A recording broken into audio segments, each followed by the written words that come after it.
তুমি 5 ওয়াক্ত নামাজ পড়ো কি পড়ো না? বর্তমানে কিছু কিছু ফকির আছে তারা কয় 5 ওয়াক্ত নামাজের দরকার নাই। আমার মনে হয় ভাই আমার প্রতি যে কোনো কারণে খেপা। খেপা না থাকলে এত কথা তো অজিগানির কথা না। আমি গোর থেকে শিখাই আনি কি আর কই কি। সঠিক মারিফত যারা করে তারা সকল সময় ওই নামাজের মধ্যেই থাকে। আমি না, কিন্তু আমার কিন্তু কোনো দোষ নাই। রোজার দিনে মানুষের বকা শুনলে মানে এই বিকালটা হইলে এক মাথা পুরাই গরম। এই রে বকাবাজি শুরু করে গাড়ির ড্রাইভার থেকে শুরু করে সবাই দেখি খুব গরম ইফতারের আগের সময়টাতে। রোজা রাখলে তো ঠান্ডা হয়ে যাওয়ার কথা, এত গরম তো হওয়ার কথা না। রোজাটা দিছেই আল্লাহ ঠান্ডা হওয়ার জন্য। আর কেমনে বুঝামু ভাই নিজের খাইয়া? কিন্তু 22 ভান্ডারে যান, ভান্ডার শরীফে যান, ভান্ডার শরীফে প্রত্যেকটা দরবারের পাশেই মসজিদ আছে নাকি বাবা? আমার বড় বীর আব্দুল কাদের জিলানী তিনি নামাজ পড়ছে ফজর ওয়াক্তের নামাজ। তার কোনো কারণে শয়তানের প্ররোচনায় তার কাজা হয়েছিল। তিনি একাধারে 13 দিন পর্যন্ত কান্নাকাটি করে 2 চোখের পানি ঝরাইতে ঝরাইতে তার চোখের গোড়ায় ঘাও বানায় ফেলছিল। আমার আল্লাহ বলছিল, বড় পীর তুমি আর কাঁদো না। আমার নবী স্বপ্ন যোগে বলে, হে বড় পীর তুমি আর কাঁদো না, 1 ওয়াক্ত নামাজ কাজা করতে আল্লাহ তোমার আমল নামায় 1000 নামাজের সওয়াব দিবে। আমার খাজা বাবাও নামাজ পড়ে, দলিল তাই আছে।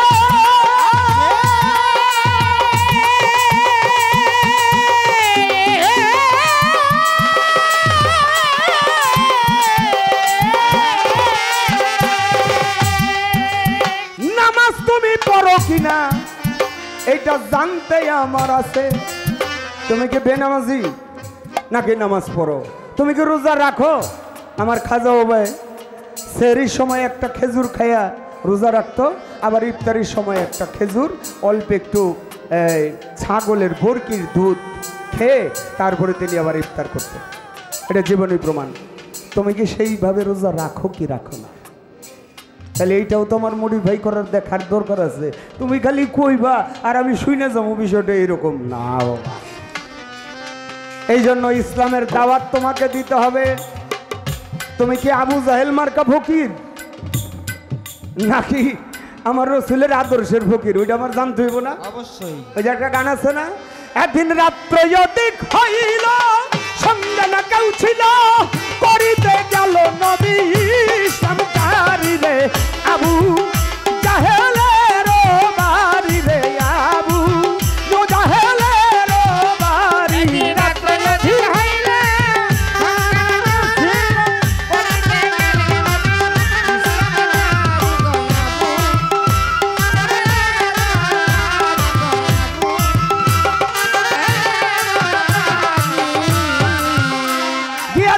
বলে ডাকিল, দরজা খুলে দিল, নবীকে বসাইল যতন করি।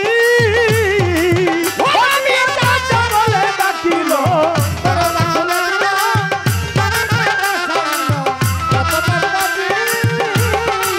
জাহেল কই এত রাতে গোপনে আসিলা কি কারণে?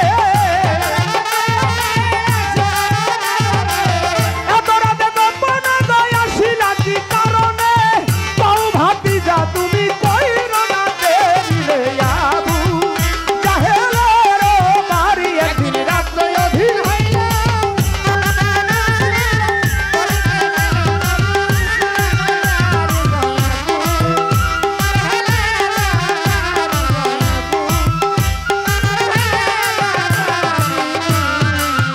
ভাতিজা মদ আছে তৈয়ারো, যত খাইতে পারো মজুদ রাখিব আমি জনম ভরি। ভাতিজা আরবের যত নারী দেখো পছন্দ করি, হাজির করিতে পারি পরমা সুন্দরী। ভাতিজা যদি বলো বাদশা হব, বাদশাই ছেড়ে দিব, তোমাকে তক্তে বসাবো প্রতিজ্ঞা করি। ওই আমার নবী বলে চাচাজি এসব দিয়া করব কি? একটি কথা রাখেন চাচা অনুরোধ করি।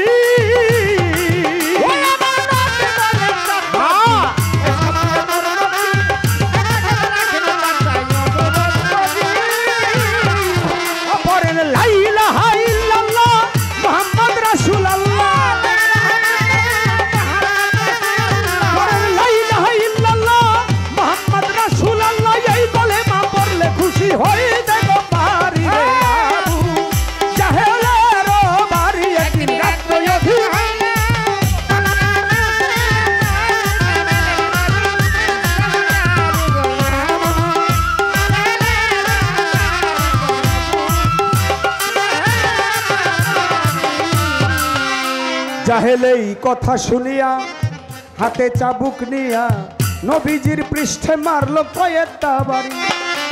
চাবুকের বাড়ির চোটে চামড়া এলো উঠে, রক্তে সারাই অঙ্গ গেল গো ভরি। নবী রক্তে হইয়া সরোবর, নবী হইলেন কাতর, ধীরে ধীরে চললেন নবী খাদিজার বাড়ি। আরে ওই দিক বিবি খাদিজা বসে কাঁদে দরজায়, এত রাতে কোথায় যায় বুঝতে না পারি। স্বামী গো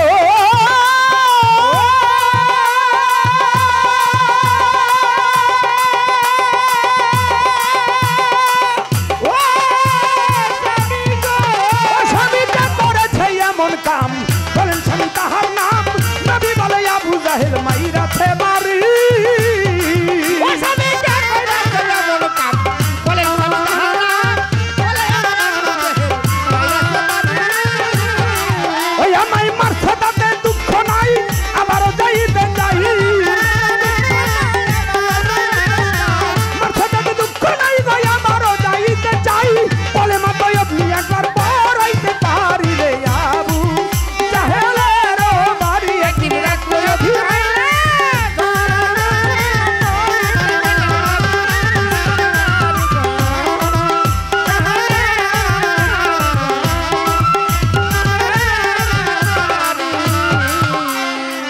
খারাপ লাগতেছে বাবা?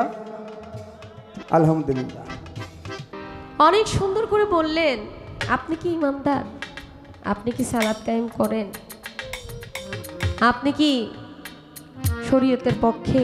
আপনাকেই তো আমার দাওয়াত দেওয়া উচিত। সত্যিই তাই। আমাকে আপনি দাওয়াত না দিলে আমি তো আপনার পথে কি আছে না আছে এটা বুঝতে পারবো না।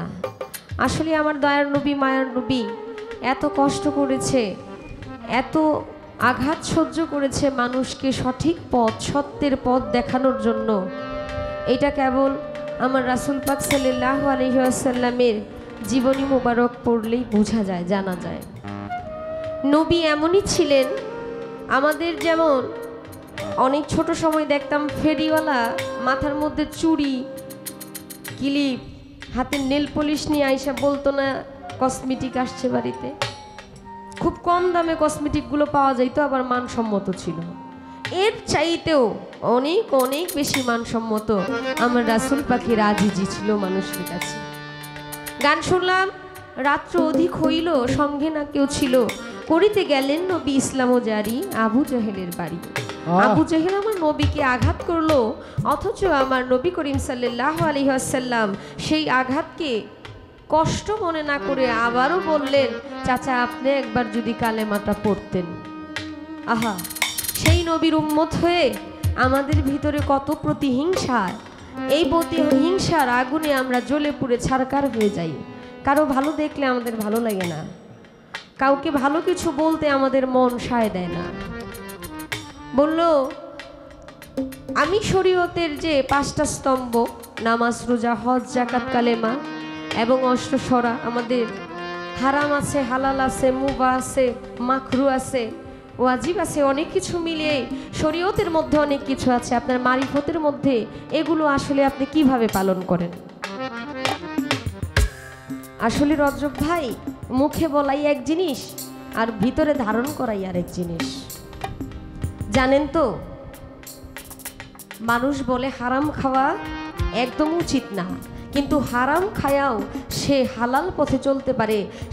আমি গানটা কিন্তু বলেছিলাম, হালাল এতে হারাম আছে, ভাবের বিপর্যয়, এক শব্দ স্থান বিশেষে ভিন্ন অর্থ হয়।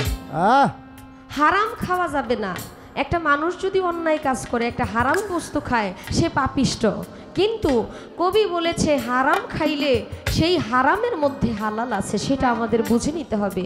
আচ্ছা বাবা, কথাটা একটু অদ্ভুত লাগতেছে না যে হারাম আবার খাইলে হালাল হয় কিভাবে?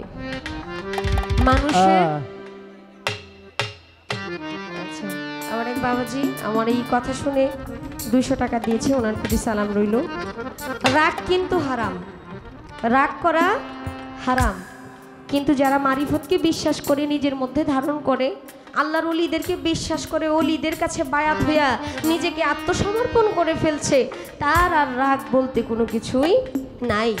আপনার যেমন হারাম আছে, এই মারিফতের মধ্যেও তেমন হারাম আছে।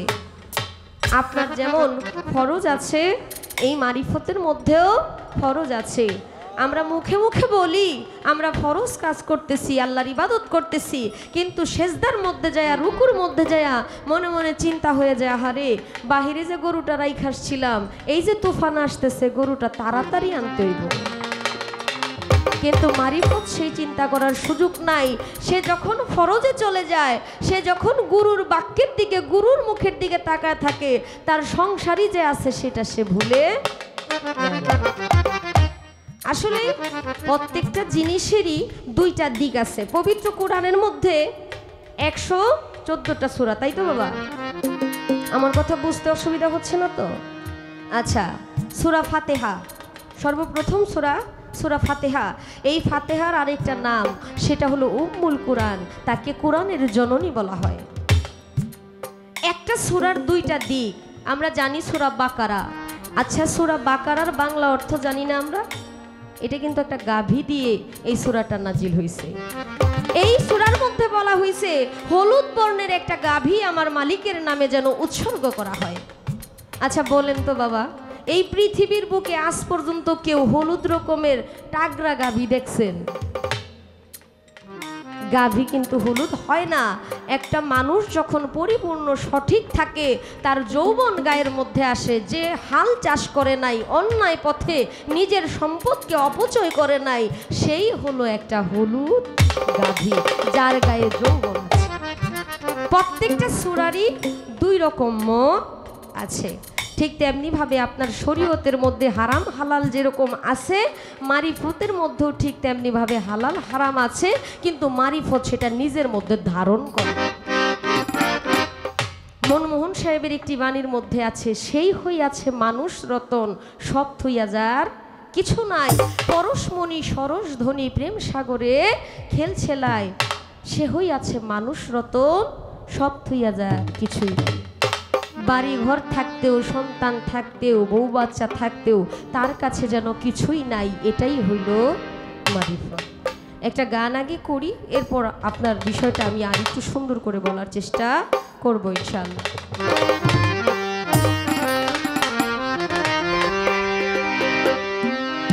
অথই জলে মানিক মিলে, অথই জলে মানিক মিলে, হইলে ডুবরি তৌহিদ সাগর, কঠিন পারি তৌহিদ সাগর, কঠিন পারি। অথই জলে মানিক পাবি, অথই জলে মানিক পাবি, হইলে ডুবরি তৌহিদ সাগর, কঠিন পারি তৌহিদ সাগর, কঠিন পারি।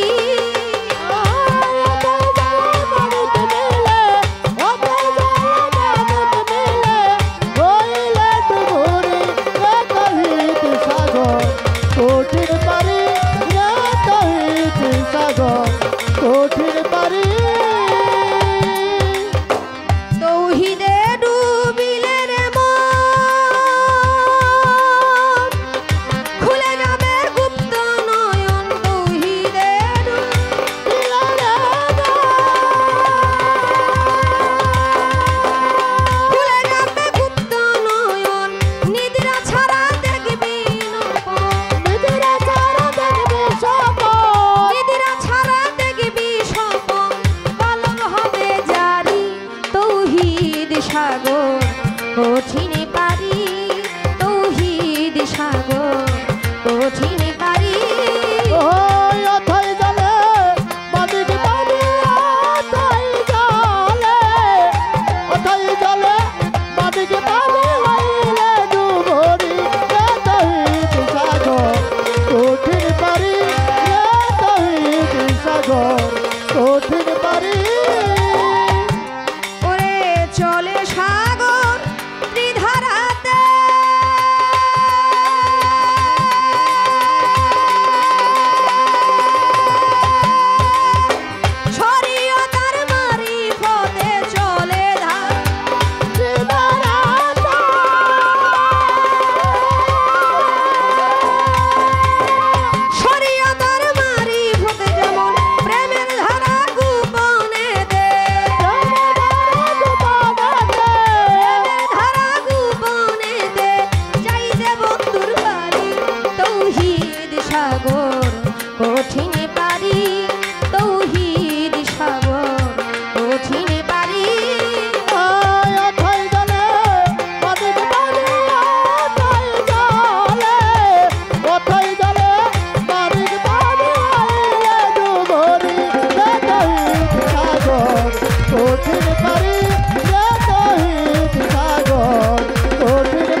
অথই জলে মানিক মিলে হইলে ডুবরি তৌহিদ সাগর কঠিন পারি।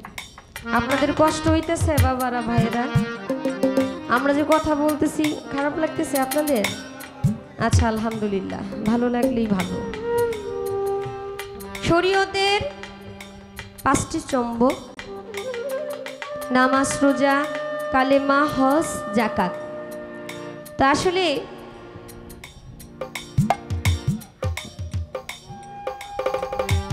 ওর নাম কি? কমল দা। আচ্ছা আচ্ছা আচ্ছা ঠিক আছে।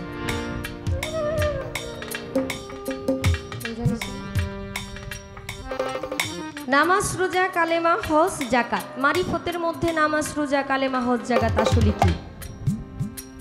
আসলে নামাজ কিন্তু ওয়াক্তিও না। আল কালবু দাইমুস সালাতি মিনাজ্জাল সালাতি ওয়াক্তি। ধ্যান যুগে দিলের নামাজ ইয়া ওয়াক্তিও নামাজের চাইতে 1000 গুণ উত্তম। আপনি যদি ধ্যান যুগে দিলের নামাজ পড়তে পারেন, আল্লাহ মাফ করুক, এত বড় কথা আমার বলা উচিত হচ্ছে না। আসলে আমি শরীয়তকে ভালোবাসি, সম্মান করি। আমি নিজেও শরীয়তের পক্ষে, আমি নিজেও সালাত কায়েম করি। যদিও 5 ওয়াক্ত পড়তে পারি না, আমি চেষ্টা করি সারাদিনে আল্লাহ পাকের নাম নেওয়ার জন্য, যেভাবে আমরা ওয়াক্তিওভাবে পড়ি আর কি। কিন্তু প্রকৃত পক্ষে আল্লাহওয়ালা যারা, মারিফত যারা বিশ্বাস করে, তারা এই যে উঠানামার যে বিষয়টা, মানে নামাজের যে বিষয়টা, এই যে 5 ওয়াক্ত সালাত নির্ধারিত করা একটা সময়, ফজরের সময় উঠা নামাজ পড়তে হইব, জোহরের সময় পড়তে হইব, এই আসরের সময় পড়তে হইব, মাগরিবের সময় পড়তে হইব, এশার সময় পড়তে হইব, বাকি সময় আপনার কি? যারা মারিফতকে বিশ্বাস করে তারা 1 মিনিটের জন্য নামাজ থেকে আলাদা হয় না। এটা আমি না, এটা আমি না। যারা মারিফত করে, সঠিক মারিফত যারা করে, তারা সকল সময় ওই নামাজের মধ্যেই থাকে। আমি না, কিন্তু আমার কিন্তু কোনো দোষ নাই। মানে আমি তো এটা করতে পারতেছি না। আমি এটা করলে আমি মঞ্চে গান করবো কিভাবে?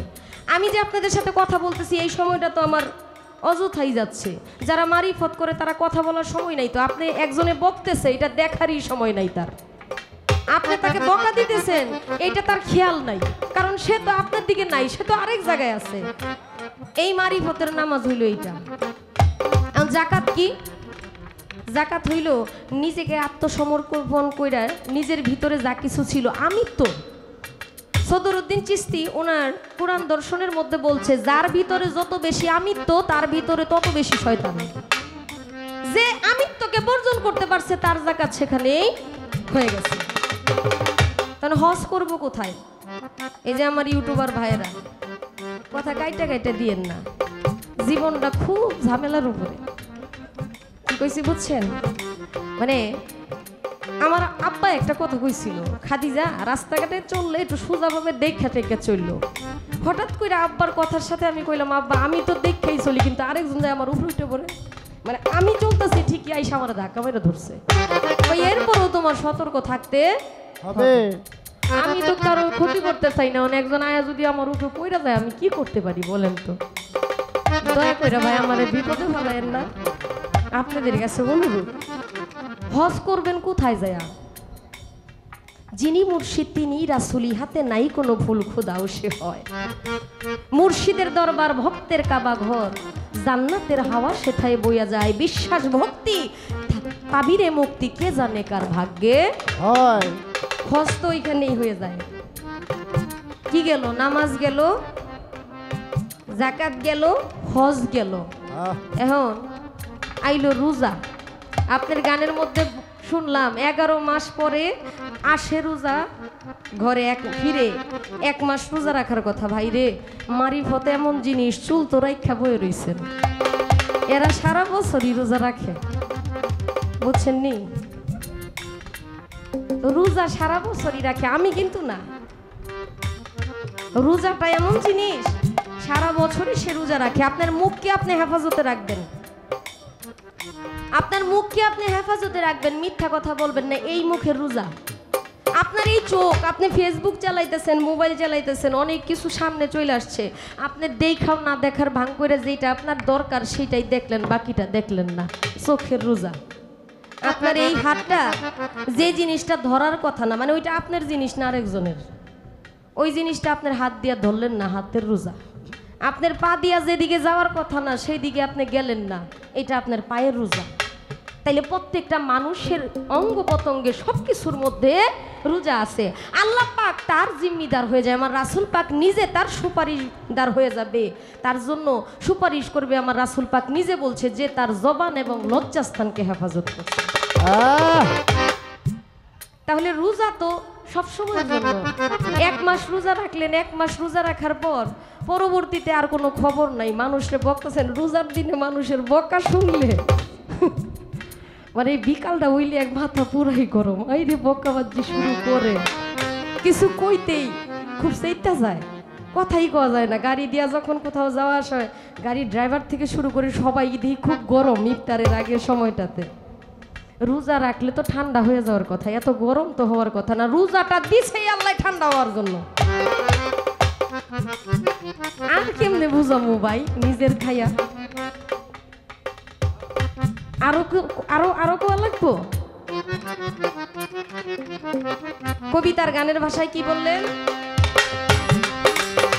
সে সাগরের মিষ্টি পানি যে খাইয়াছে যতখানি, সেই সাগর মিষ্টি পানি যে খাইয়াছে যতখানি, হালিম বলে তেমনি জ্ঞানী, হালিম বলে তেমনি জ্ঞানী, তেমনি তার ফকির তৌহিদ সাগর কঠিন পারি, তৌহিদ সাগর কঠিন পারি, অথই জলে মানিক পাবি, অথই জলে মানিক পাবি, অথই জলে মানিক মিলে হইলে ডুবরি, তৌহিদ সাগর কঠিন পারি, তৌহিদ সাগর কঠিন পারি, তৌহিদ সাগর কঠিন পারি, তৌহিদ সাগর কঠিন পারি।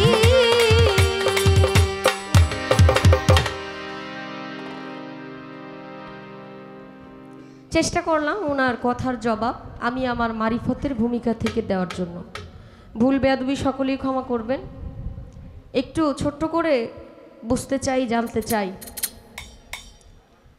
প্রত্যেকটা মানুষেরই নামাজ পড়া উচিত, সালাত কায়েম করা উচিত, এলমে শরীয়ত তাই বলে। আপনি যেহেতু সালাত নিয়েই কথা বলতেছেন, আপনার সাথে আমার এই বিষয়ে একটু কথাবার্তা হয়ে যাক। শেষ মুহূর্তে আইসা আপনার সাথে আমার একটু আলাপ আলোচনা করতে মন চাইতেছে। জীব হত্যা কি বাবা? নামাজের মধ্যে বৈশা 2টা জীব হত্যা করা যায়। আমার একটু জানা দরকার আমাদের আলেম সাহেবের কাছে, আজকে যিনি এলমে শরীয়ত নিয়ে কথা বলবেন। নামাজ পড়া অবস্থায় 2টা জীব হত্যা করা যাবে, এটা আবার জায়েজ, এবং 2 জায়গায় সালাত পড়া যাবে না। আপনি সালাত পড়তে হইব সব জায়গায়, আপনি যে কোনো সময় সালাত কায়েম করতে পারেন, কিন্তু আমার দয়াল নবী বলে দিছে ওই 2 জায়গায় সালাত কায়েম কইরো না। আমার একটু জানা দরকার।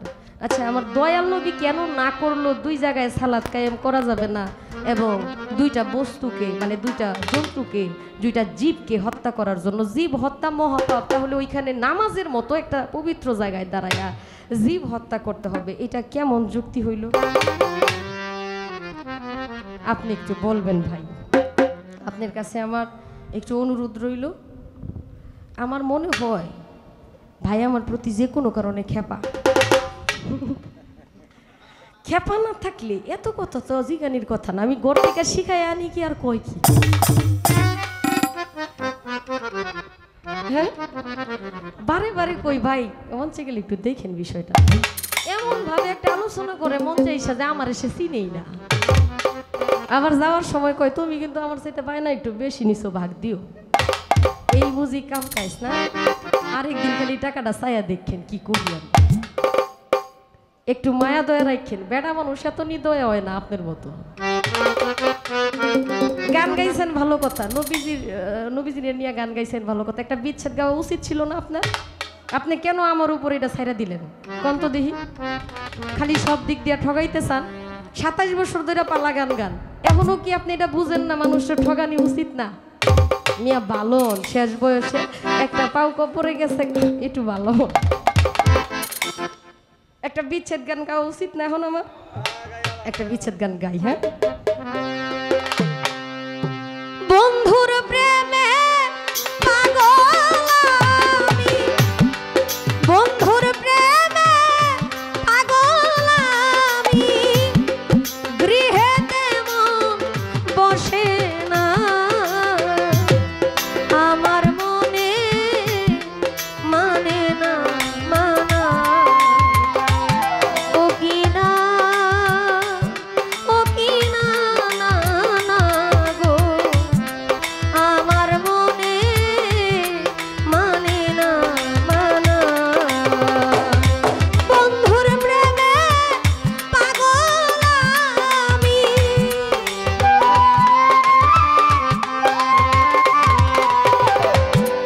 বন্ধুর প্রেমে পাগল আমি, হায়রে বন্ধুর প্রেমে পাগল আমি, গৃহেতে মন বসে না,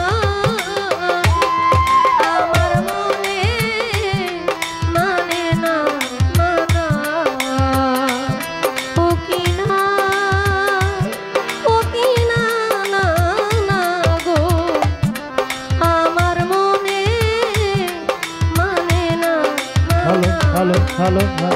সখিনা সখিনা না না গো, আমার মনে মানে না মানা, ও সখিনা সখিনা না না গো, আমার মনে মানে না মানা। ঘর ছাড়িলাম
এই গভীরের ভিতরে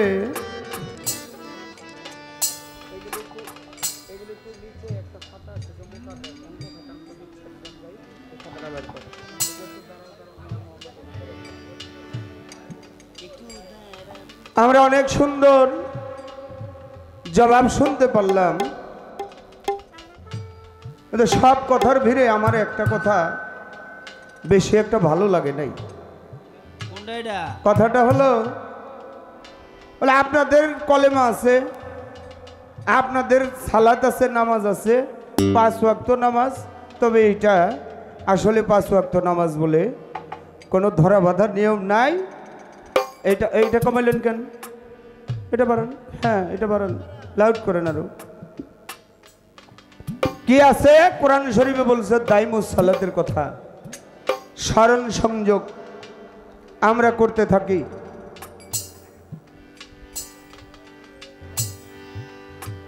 আমরা জাকাত দেই, আমিত্ব বস্তুকে গুরুর চরণে অর্পণ করে দেই, ইহাই হইল আমাদের জাকাত।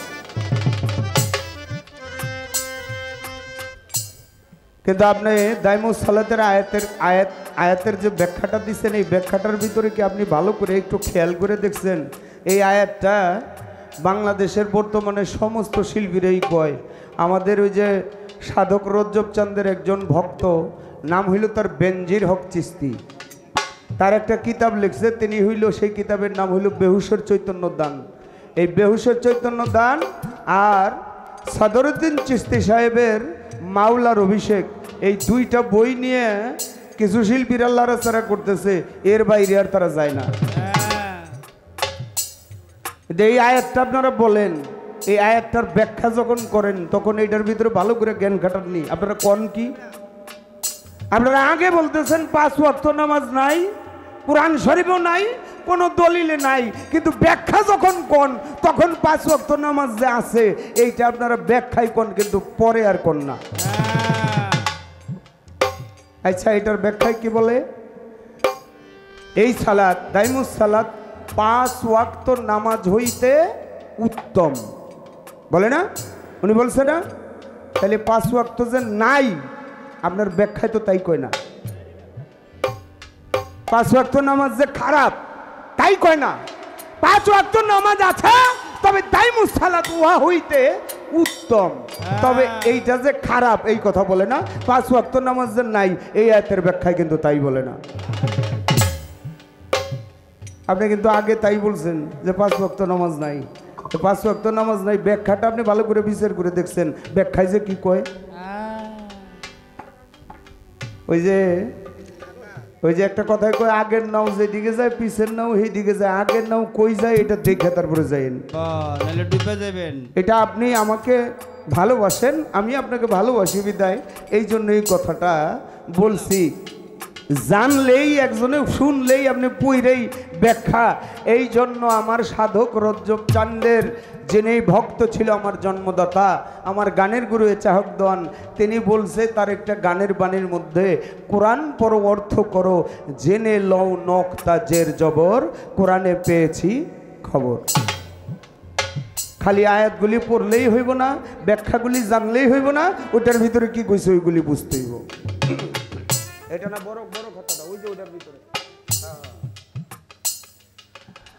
এবার আপনার কাছে, আপনার প্রশ্নের জবাব দেওয়ার আগে আপনার কাছে আমি একটু জানতে চাই, আপনি বলছেন যে আমরা রোজা রাখি, আমরা রোজা রাখি, সেই রোজাটা কি আপনারা 30টা রোজা রাখেন বছরের পরে 1 মাস, আমরা ওইটা রাখি না, আমরা 12 মাস রোজা রাখি।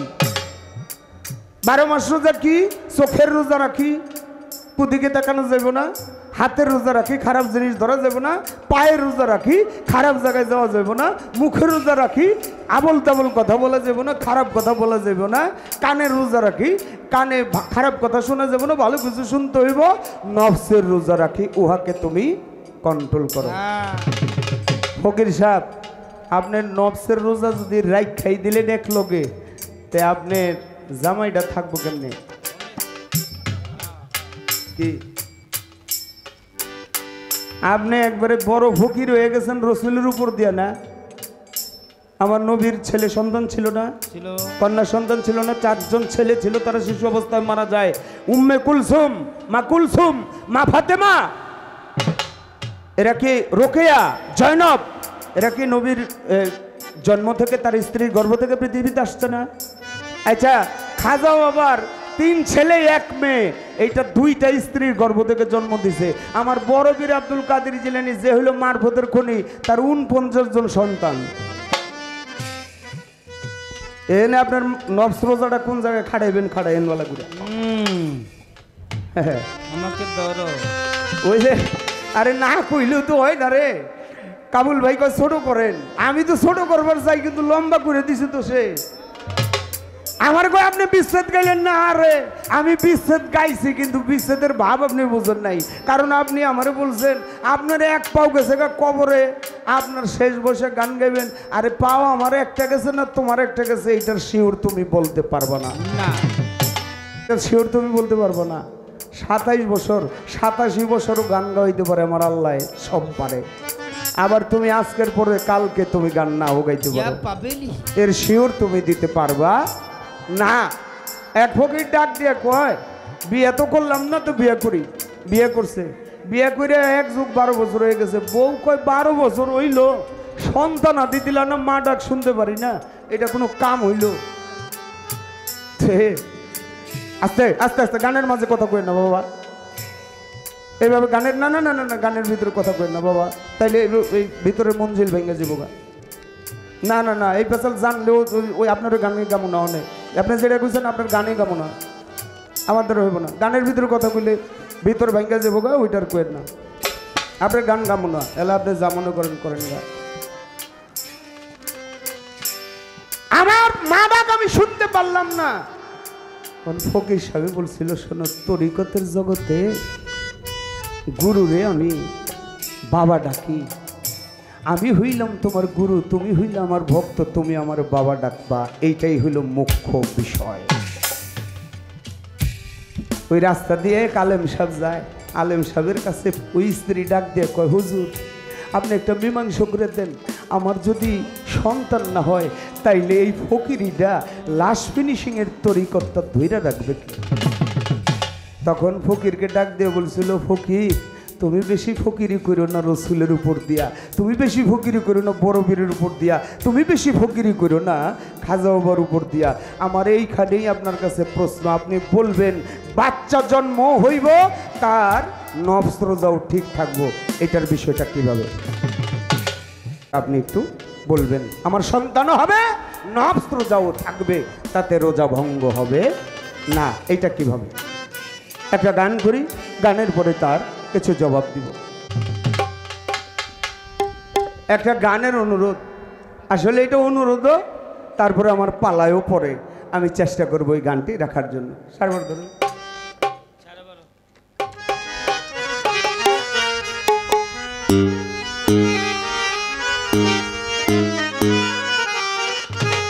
একটু দাঁড়াও দাঁড়াও ইয়া মোহাম্মদ, আমার নয়ন ভরে তোমায় দেখবো। ওই একটু দাঁড়াও দাঁড়াও ইয়া মোহাম্মদ, আমার নয়ন ভরে তোমায় দেখবো। ওই আমার হৃদয় ভরে তোমায় রাখবো, আমার হৃদয় ভরে তোমায় দেখবো, দিলের স্বাদ মিটাইয়ে তোমায় দেখবো। একটু দাঁড়াও, একটু দাঁড়াও দাঁড়াও ইয়া মোহাম্মদ, আমার নয়ন ভরে তোমায় দেখবো। একটু দাঁড়াও দাঁড়াও ইয়া মোহাম্মদ, আমার নয়ন ভরে তোমায় দেখবো।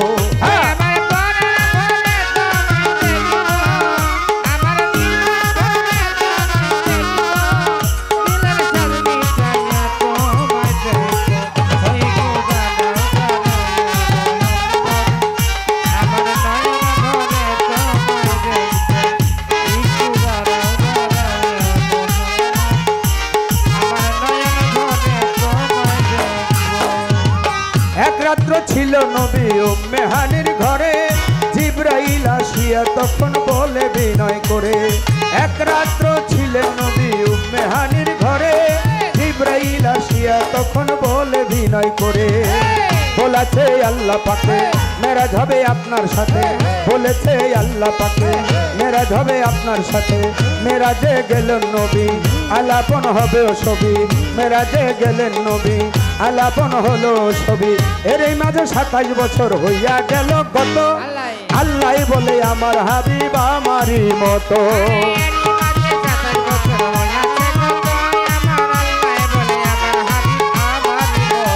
আরে এরই মাঝে 27 বছর হইয়া গেল গত, আমার আল্লাহ বলে আমার হাবিব আমারই মতো।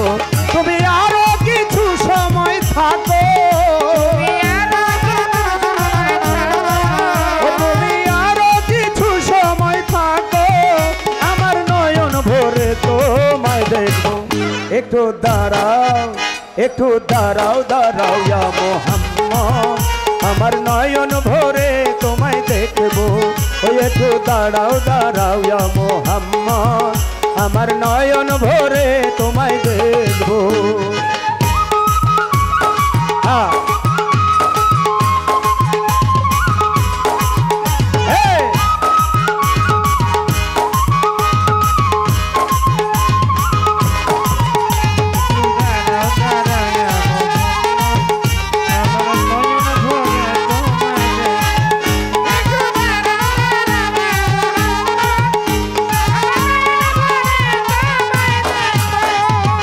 আশেকের মাশেকের খেলা খেলছে দমে দমে, ছায়া কায়া এক হয়ে যায় আরো সে আদিমে।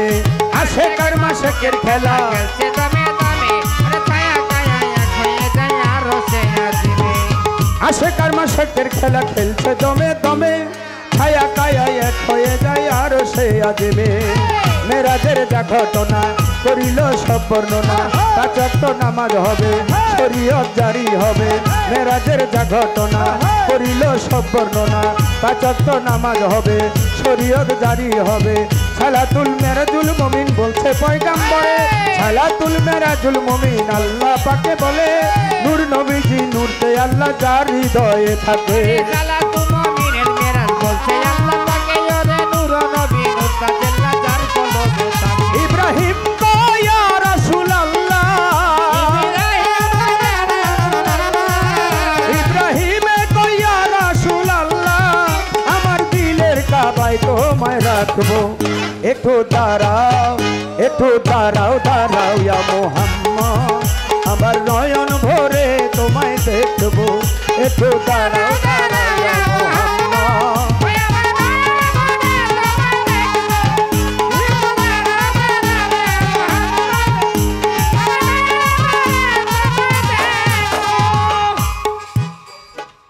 প্রশ্ন করে আমার কাছে কথা ভুলি নাই, ধীরে ধীরে তাহার কথার জবাব দিতে চাই আমি। দুইটা জীবকে হত্যা করা যাবে না, হত্যা করা যাবে। সেই জীব কি? আপনি নামাজে দাঁড়াইছেন, নামাজের ভিতরে দুইটা জীব, দুইটার যে কোনো একটা চলে আসলো, আপনাকে ওটাকে হত্যা করার কথা বলছে। প্রথম নম্বর হলো সাপ। আপনার মসজিদ ঘরে কখনো কোনো সময় বা যে কোনো নামাজে আপনি যেই জায়গায় দাঁড়াইছেন, অনেক সময় মরুভূমিতে অনেকে নামাজ পড়ছে, মক্কা ঘরে, মক্কা নগরীতে, এই সময় যদি চলে আসে একটা সাপ, বিষধর, বিষধর সাপের স্বভাবই হলো ছবল মারা। সেই বিষধর সাপ যদি ওই সময় আপনাকে সবল দেয়, বিষক্রিয়ায় আপনি মরতে পারেন, সেখানে আপনি সাপটাকে মারাটা আপনার জন্য প্রযোজ্য। সেই মক্কা নগরীতে এই হাদিসটা আমার রসুল সাহাবাদেরকে তখনই বলছে, মক্কা নগরীতে যাহা প্রযোজ্য ছিল, মক্কা নগরীতে সাপের পাশাপাশি মরুভূমিতে বিচ্ছু থাকত, এক প্রকার বিচ্ছু। এটা আমাদের জঙ্গলের ভিতরে আগের দিনে ছিল, এখন বেশি একটা দেখা যায় না। পিছনের লেজাটার ভিতরে একটা কাটা, ওইটা দিয়ে কাটা পুশ করলে ওই মানুষটা আগের দিনে সে আর বাঁচত না। এই বিচ্ছু যদি আপনার নামাজের সময় আপনার শরীরে উঠে যায়, নামাজের স্থানে আসে, আপনি তাকে হত্যা করবেন, এটা রাসূলের আইন। কোথায় নামাজ পড়া যাবে না বলো নাই আমারে, আপনি ওই জায়গায় নামাজ পড়তে পারবেন না। প্রথম নাম্বার হইল আপনার অপবিত্র জায়গা। জায়গাটা আপনার অবশ্যই পবিত্র লাগবে। পবিত্র জায়গা ছাড়া আপনি নামাজ পড়তে পারবেন না। জায়গাটা আপনার দেখতে হবে সেটা পবিত্র কিনা। আরেক জায়গায় নামাজ পড়া যাবে না যেটাই আমার নবী নিজে নিষেধ করে গেছে। কোথায়? আপনি যদি যাওয়ার আগে ভাবেন যে আমি ওই জায়গাটায় নামাজ আদায় করতে গেলে আমার মৃত্যু ঘটতে পারে, আপনার প্রমাণ তাহার আমার দয়াল নবী তিনি মক্কা থেকে অনেক দূরে একটা মসজিদে নামাজ পড়তে গেলেন। যাওয়ার আগে ওই মসজিদের ভিতরে আমার রসুলকে হত্যা করার প্ল্যান করলেন যে আমার রসুল আসবে আর তাকে হত্যা করা হবে। আমার রসুল আল্লাহর মাধ্যমে, জিব্রাইলের মাধ্যমে আমার নবী সব জেনে গেলেন। পরিশেষে আমার নবী আর ওই মসজিদে নামাজ পড়তে গেলেন না। তিনি তার সাহাবাদেরকে বললেন ওই মসজিদটা ভেঙে চুরমার করে আগুন দিয়ে পুড়িয়ে ছাই করে দাও। এরকম কোনো অবস্থায় কোনো জায়গায়, সেটা মসজিদ হোক আর যেখানেই হোক, মনে যদি করেন যে ওখানে গেলে আপনার মৃত্যু ঘটতে অবশ্যই পারে, ওই জায়গায় আপনি নামাজে যাবেন না। এখন এইটা গেল রাসূলের একেবারে হাদিসের কথা, কিন্তু এর তর্জমা কি? আমাদের বাংলাদেশে এখন বিশ্ব নাই, কিন্তু এটা রজ্জব দোয়ান এবং জ্ঞানীদের মতে একটা মত দিয়েছে কি আমাদের বাংলাদেশে মশা বেশি। অনেকে কই মশা মারা যাইব না। না, মশা মারা যাইব না। আপনি ওই যে কি বলে ডেঙ্গুর ভাইরাস আপনার ভিতরে ঢুকান। আপনি যদি নিজেই না বাঁচেন, রোগ যদি আপনার ওই মশার ভিতর দিয়ে, এডিস মশা যদি আপনার ভিতরে রোগ ঢুকাই দেয়, আপনি মশা মারলেন না, তাহলে আপনার ভিতরে রোগ হইল। রোগ হয়ে গেলে আপনি মরে যাওয়ার সম্ভাবনা বেশি। তাহলে আপনার ওই মশাটা মারা আপনার জন্য প্রযোজ্য। এরকম অনেক জীব যদি দেখেন আপনার দ্বারা নামাজে বসেও দাঁড়িয়েও আপনার দ্বারা তার দ্বারা ক্ষতি হবে, সেটা অবশ্যই মারা আপনার জন্য প্রযোজ্য। এই তো আপনার কথা ছিল, ইহার বেশি নাই। আমিও প্রশ্ন করেছি, জবাব যেন পাই তাহার। একটা কথা বলে যাই, হয়তো এবছর আসছে, আগামী বছর নাও থাকতে পারে। বছর কোনো না কোনো উসিলায় আমার এখানে আসা নাও হতে পারে, অন্য কেউ আসতে পারে। তবে একটি কথা বলি, আপনার এই কলাতিয়ার মানুষ, এই আশেপাশে কেরানীগঞ্জের এই সাইডের মানুষ, আমি বাংলাদেশের সব জায়গায় গান করি। কিছু ছোট, যেমন মানিকগঞ্জ, টাঙ্গাইল, কুমিল্লা, ব্রাহ্মণবাড়িয়ার কিছু এলাকা, আর আপনাদের এই এলাকাটা আমি মনে করি এই এলাকাটা গানের বিচারক বেশি। এটা বিচার করে শুনতে পারে বিচারকের কাছ থেকে। এটা আমার বেলায় করছেন, আমি আপনাদের কিছু বলবো না, কিন্তু এই কাজটা দয়া করে কেউ করবেন না। একটা শিল্পী যখন মঞ্চে দাঁড়িয়ে গান গায়, ভালো শিল্পী হইতে পারি নাই, গানের মাঝখানে আর তাকে ডিস্টার্ব করবেন না, বলবেন না বাবা এইটা করেন, ওইটা গান, তাহলে তার গান শেষ হয়ে যায়। আপনাদের এলাকারই তো সন্তান কাজল দন সাহেব, আমাদের বাংলাদেশ জাতীয় বাউল সমিতি ফাউন্ডেশনের সভাপতি। তার সাথে তো অজস্র গান করি, সিজনে অনেক গান করি। তারে খালি গানের ভিতরে কেউ একবার একটু বললেই হইল, দেওয়ান সাহেব এই ছোট করে একটু একটা গান, সাথে বয়ে পড়বো, গান শেষ, সাথে তার গান শেষ। আমার নিজের চোখে দেখা গাজীপুরে একজন এমপি সাহেবের মঞ্চে, এমপি সাহেবের পিএস এসে পাশে বলছে, এমপি সাহেব বলছে একটা গান কাজল দান কোন এমপি সাহেব বলছে, ওই যে আমাদের এখানে বসা, বলে হ্যাঁ। বললো আমি গান শেষ, আমি বসে বললাম হ্যাঁ আইয়া গাইতো কেন, আর গান করে নাই। বাবা আমি করজোরে আপনাদের কাছে ছেলে হিসেবে, ছোট ভাই হিসেবে অনুরোধ করে যাব, গানের মধ্যে কেউ কাউকে বলবেন না যে একটু এই করে, আগে বলবেন, তাহলে সুন্দর হবে। যাক চলে যাক, বেশি কথার নাই রে প্রয়োজন, নবীজির কথাই আমি করতেছি বর্ণন গো।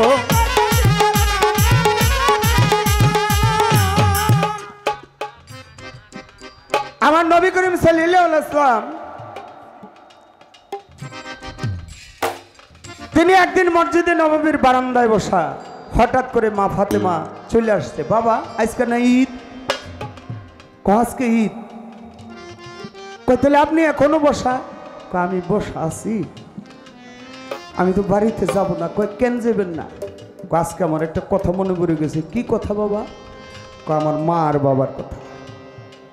আপনার মা বাবার কোথায়? আজকে ঈদের দিন, আনন্দের দিন মনে পড়ে গেছে। মা রে, আজকে গেছিলাম আবু হুরায়রার বাড়িতে, যাওয়ার সময় রাস্তার ভিতরে দেখি ঈদের জামাত পরে বাবা দাঁড়াইছে, বাবার পায়ে সালাম করলো, ঘরের ভিতরে গিয়ে মায়ের পায়ে সালাম করছে, টান দিয়ে সন্তানকে বুকের ভিতরে উঠাইয়া গালে কপালে দাড়িতে মুখে চুমা খাইল। আমার মা আর বাবার কথা মনে পড়ে গেল। এই জন্য আমি আজকে আর বাড়িতে যাব না। তাই যখন খাইতেছিলাম তখন কিছু মুরব্বী এসে গান কমিটির, তারা বলছিল মা বাবার কিছু গান আমাদের শোনায়। আসলে বাবা কথা তো আজকে বলি নেই, কথা বলি না, গানই কিন্তু বেশি করতেছি, শুধু আপনাদের মুখের দিকে তাকিয়ে। তাই এখানে আমার একটি গান আসছে। কি? ওই আমি করি নাই, করিতে পারি না, আমি করি নাই, করিতে পারি না, ওই আমি করি নাই। খাদিজা ভান্ডারী বলছে, আপনি মানুষ ঠকাইলেন, বিচ্ছেদ গাইলেন না। আমি গত আসরে 3টা গান করছি। আমি শেষে যে গানটা করছি দয়ার নবী মায়ের নবী, এর চাইতে বড় বিচ্ছেদ আর কি হইতে পারে? বন্ধুকে টান দিলেই কি বিচ্ছেদ হয়?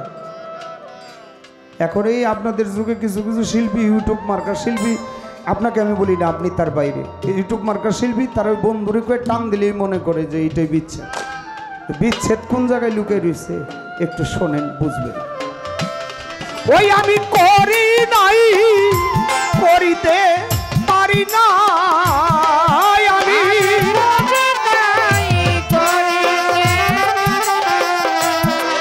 ওই আমি করি নাই, করিতে পারি নাই, পিতা মাতা খেদমত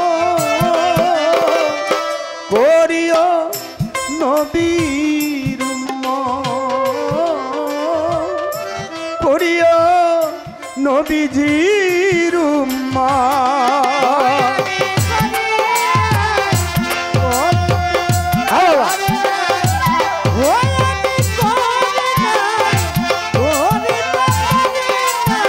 আহা,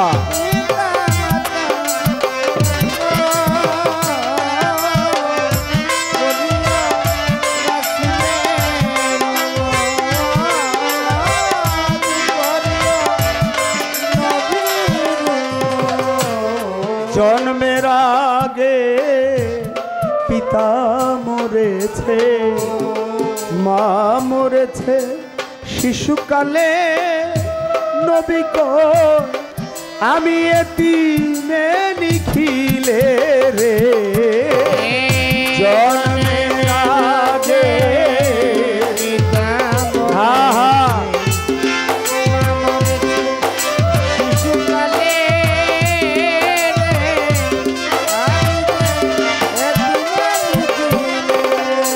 জন্মের আগে বাবা মরেছে, মা মরেছে শিশু কালে,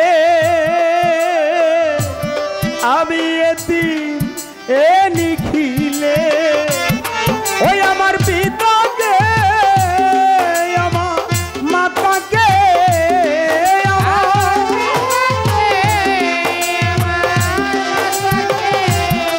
ওই আমার পিতাকে ওই আমার মাকে আমি করি নাই খেদমত,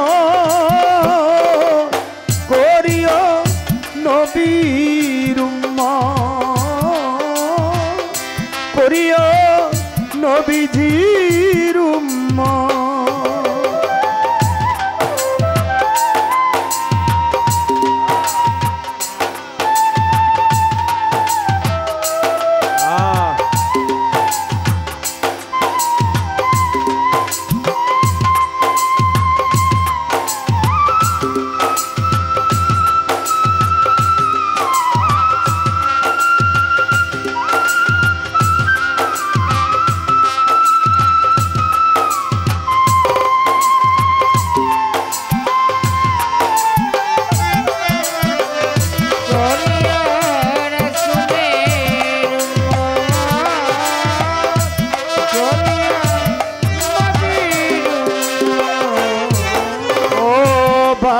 মাকে তোমার কাবা জানিও, মদিনা জানিও মাকে,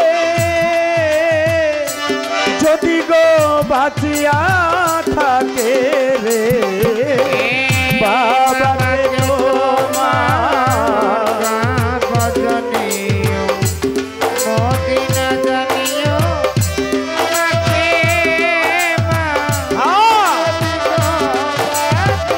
থাকে রে সেবিও পিতাকে, সেবিও মাতাকে, সেবিও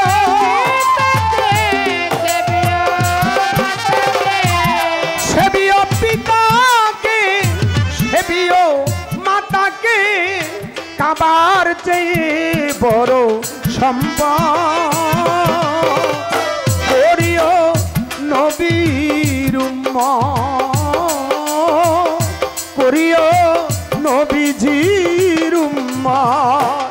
ওই আমি করি নাই, আমি করি না ওরে তামানে না এটা মাতা বাবা করিও রাসূলের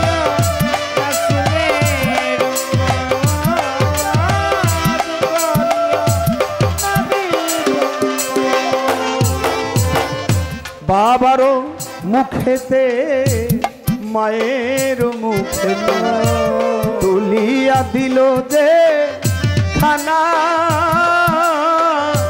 সেখানা পায়রা বানারে জননী মা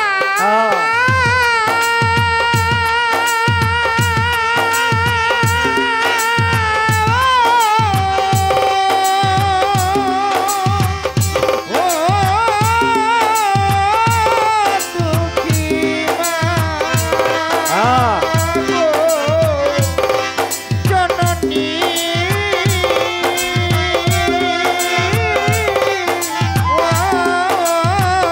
দুঃখী মা আর বাবার মুখেতে মায়ের মুখেতে তুলিয়া দিল যে খানা,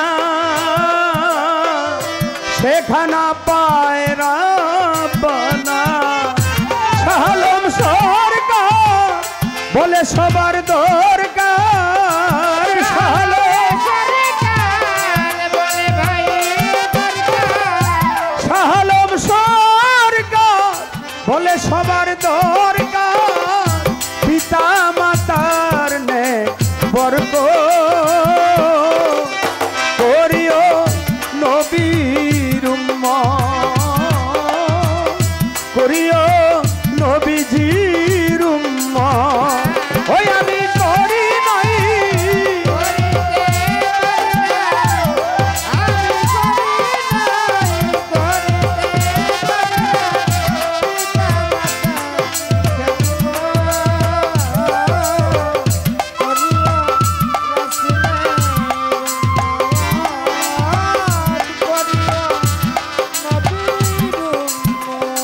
ওই আমি করি নাই, করিতে পারি না, আমি